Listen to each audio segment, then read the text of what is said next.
Sa ating po mga balitang pambansa muna, ipinaaresto na po ng Kamara si Pastor Apollo Kibuloy dahil sa hindi pagsipot sa mga pagdinig tungkol sa prangkisa ng Sunshine Media Network Incorporated o SMNI.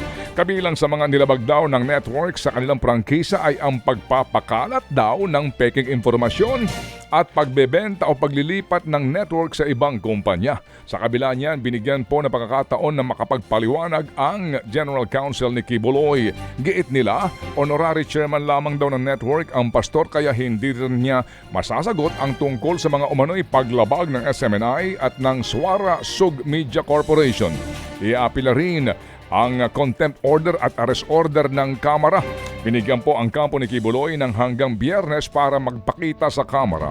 Balak din pong imbitahan sa Kamara si dating Pangulong Rodrigo Duterte na itinalaga kamakailan lamang bilang administrador ng mga ari-arian ng grupo ng pastor. Dumalo si dating Pangulong Rodrigo Duterte sa prayer rally ng suporta para kay Kingdom of Jesus Christ leader Pastor Apollo Kibuloy na ginanap sa Liwasang Bonifacio. Lumuwas pa Maynila mula Davao ang dating Pangulo. Kasama niya sina Senator Ronald Bato de la Rosa, Senator Bongo at ang iba nilang mga kaalyado. Nasa prayer rally rin ang anak ng dating Pangulo na si Vice President Sara Duterte. Pero imbis na tungkol sa mga akusasyon sa pastor sa charter change o pag-amyenda sa saligang batas sumentro ang talumpati ng dating Pangulo. Ang giit niya, hindi dapat pumayag ang sambayan ng Pilipino sa charter change. Nakisa po naman si Vice President Sara Duterte sa panawagan ng suporta para kay Pastor Apollo Kibuloy. Sa video na naipost ng SMNI, tinawag ng Vice Presidente na pandarahas at hindi patas ang ginagawang pagdinig ng Senado kaugnay po sa mga isyu ng pang-aabuso ng pastor umano. Wala din daw itong pinatutunguhan. Giit pa niya, hindi biro ang mga paratang kay pastor.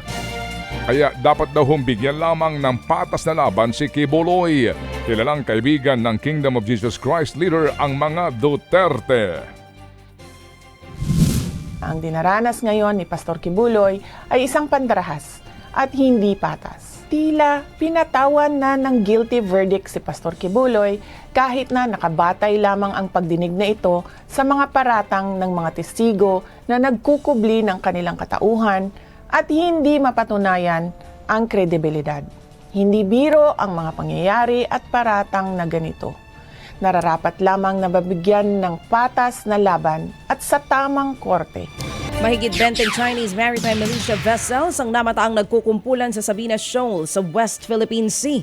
Sa satellite images na kuha noong March 4, kitang magkakatabing nakaangklang mga barko sa dagat na sakop ng Exclusive Economic Zone ng Pilipinas. Karaniwan itong ginagawa para magsilbing pansamantalang outpost nila sa gitna ng dagat at para rin maging pahirapan ang pagpapaalis sa kanila. Ayon kay maritime security expert Ray Powell, umabot sa 26 na Chinese maritime militia vessels ang naispatan sa Sabina Shoal. Ang naturang mga barko ang aktibong naghaharang at nanggigipit sa mga barko ng Pilipinas kapag may resupply mission. Nauna nang sinabi ng AFP Westcom na pinag-iisipan nilang gumamit ang air support para magtagumpay ang mga misyon. Ted Filon at DJ Chacha ngayon nasa Radyo 5 92.3 News FM Monday to Friday 6 to 10 a.m.